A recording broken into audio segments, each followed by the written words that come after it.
David. The message for us today is entitled, By the Grace of God, I Will Be a Servant of God. Ephesians 5 verse 21. Submit to one another out of reverence for Christ. When you wake up in the morning, do you think I'm sleepy or I'm hungry? I think this is because all humans were made to automatically or instinctively think first about ourselves. And that's why I is big, I. It's even called a first person pronoun. That's how we're made. That's how our brain works. That's how we think, and since God created us, that's okay. But the Bible tells us we are to be servants, to submit to others, to think about others first. That's not how we think, that's not how our brain works. That's hard. Christians often talk about serving others, and we show our love by our actions. The Bible is rich with examples of servanthood, but none greater than Jesus himself. Jesus was the ultimate servant during his life on earth because he willingly gave up his life for us. We honor his example of servanthood by humbly serving others in our daily lives. James 2 verse 26, As the body without the spirit is dead, so faith without deeds is dead. What is a servant?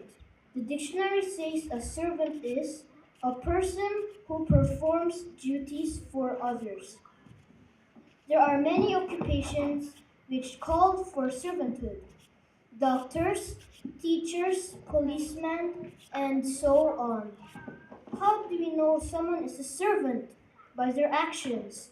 Our servant-like actions as Christians prove that our faith is real. There are many examples of people in the Bible who were servants.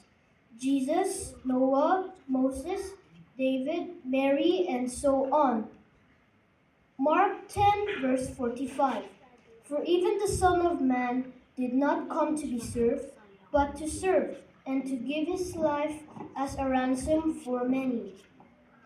These verses say Jesus was the greatest servant who ever lived because he willingly gave up his perfect life so we would have the chance to be saved from our sin. We follow his example every time we serve.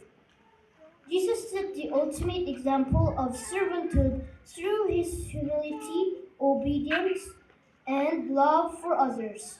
When we serve Christ, we must also serve others because Jesus was a servant.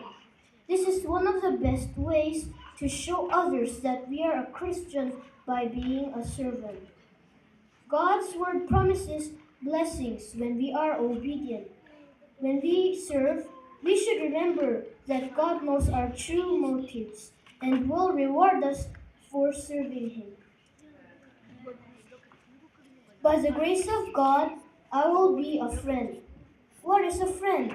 A friend is someone attached to another by feelings of affection or personal regard. A friend is a sympathizer, a helper, or patron. Who is a believer's friend? Jesus is the almighty friend of sinners. If you have good friends in this life, they are gifts from God. In the Bible, a friend is a person whom one loves and trusts, a close companion or comrade. Perhaps the most famous friendship in the Bible was that of David and Jonathan. We read that in 1 Samuel 18 verses 1 to 4. As Christians, we need to choose friends who share their faith in Jesus and desire to grow as a follower of Christ. Psalm 119 verse 63, I am a friend to all who fear you, to all who follow your precepts. Abraham was called God's friend, and God spoke to Moses face to face, as a man speaks to his friend. Jesus was said we are his friends if we obey him. We read that in John 15, verse 14. A Bible example of friendship. The friendship of David and Jonathan is perhaps the most best known friendship in human history. 1 Samuel 18 verses 1 to 4. After David had finished talking with Saul, Jonathan made one in spirit with David, and he loved him as himself. From that day, Saul kept David with him and did not let him return home to his family. And Jonathan made a covenant with David because he loved him as himself. Jonathan took off the robe he was wearing and gave it to David, along with his tunic and even his sword, his bow, and his belt. Why were these two men drawn to one another? A cursory observation might suggest that they were not suitable or likely to be friends. Jonathan was older than David. He was the son of a king, whereas David was the son of a poor shepherd. Jonathan was a mighty warrior, and David an inexperienced youth. However, these two men, and necessarily all men, could build a friendship because the essential ingredients were there for a lasting camaraderie. First, David and Jonathan became friends because they held a common faith. Both of these men were committed believers in the Almighty. Second, their friendship formed because they both possessed incredible courage. No doubt Jonathan saw in David many things that he knew were true of himself, qualities which are rare among men. Jonathan knew that David was a man he could trust and upon whom he could rely in difficult times. We read that in Proverbs 25, verse 19. Finally, and perhaps most important, this friendship was built upon an admiration for the wisdom each perceived in the other. In order for a friendship to thrive, each must bring to the relationship something that strengthens the other.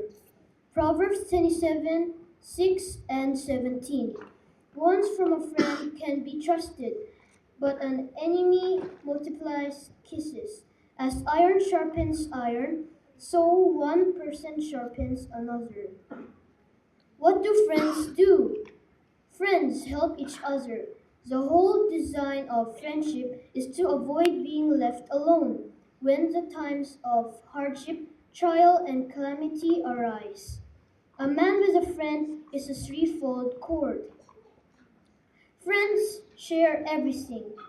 Friends share the joys and the sorrows, the gains and the losses. Friends share everything. Friends are loyal. They don't reveal secrets. They stick with you, rain or shine, in the good times and the bad. Friends offer comfort. Job lamented the fact that when his friends came to his aid in his time of calamity, that rather than comfort him, they began to accuse him falsely of sin. From Jesus, we learn what a real friend is. While others may forsake us, we always have a friend in Jesus. Jesus learned this from his Father. Friendship is intended to head us off from and bring us up out of the depths of despair and loneliness. Friends give counsel. Advice is often worth what you pay for it, and it seems everybody has it to give away. Thus, a man needs good friends as a source of trustworthy counsel in which he has complete confidence. The good counsel of a friend can make all the difference in life. The value of this counsel is that it will be honest in its critique and intended for our good. And a real friend will never counsel us to go contrary to the faith. Can you imagine a better friend to have than Jesus? How would you like to have a friend like that? Well, I do, and so should you. Let us make Jesus our best friend today. May God bless us all.